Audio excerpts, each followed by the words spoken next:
Right now, live at 5:30, more of our coverage as we are following a heartbreaking update to a search for a missing man from Lebanon Junction, Kentucky.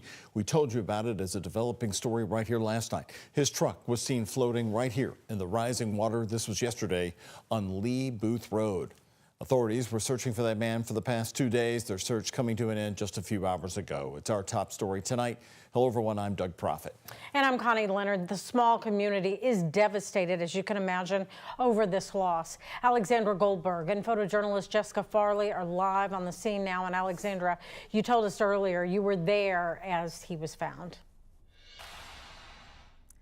Doug, Connie, a really somber moment. Many of the sounds that you could hear today were just those paddles hitting the water as divers were trying to locate that body. They did locate that body right over here near those trees, just a couple of yards away from that truck. Now, this marks the 5th flood-related death in Kentucky, and it's weighing heavy in the small community of Lebanon Junction. Crews paddling out and divers suited up, searching for a missing man in Lebanon Junction. This is the moment right before authorities found the body of 50-year-old James Dishin in the floodwaters on Lee Booth Road. I think he was just trying to go home. You know, there's not a lot of residents that, want to leave their house. It's home to them. Lebanon Junction Fire Chief Adam Heath said the body was located at about 11:45 on Tuesday. That's just a few feet away from his floating truck and just yards away from his home. It really hurts your heart, really, when actual life comes into it.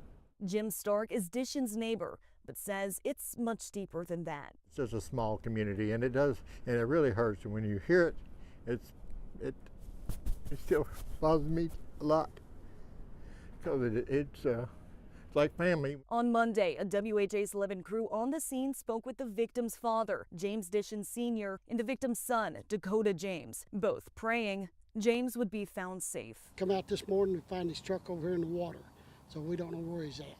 And that's what we're doing. We're trying to find him. A search that started Monday when water was even higher than it is now. And I seen the rescue teams, and I seen a truck in the middle of the road and turned sideways, so I asked whose it was, and they said it was a Dodge Ram 3500. And it seems to look like my dad's. Heath says it's the unknowns that make a search like this difficult. There was no witnesses.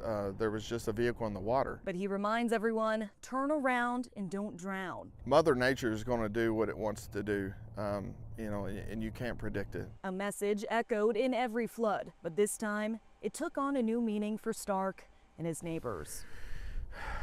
Life is precious, and water is nothing to be messed with. When people say, turn around, don't drown, that's what they mean. Well, of course, there's no active scene now, but all day today there were 6 firefighting agencies all working together to try to locate the victim's body. But what I can tell you that have changed so far, earlier today the floodwaters were actually much higher than they are now.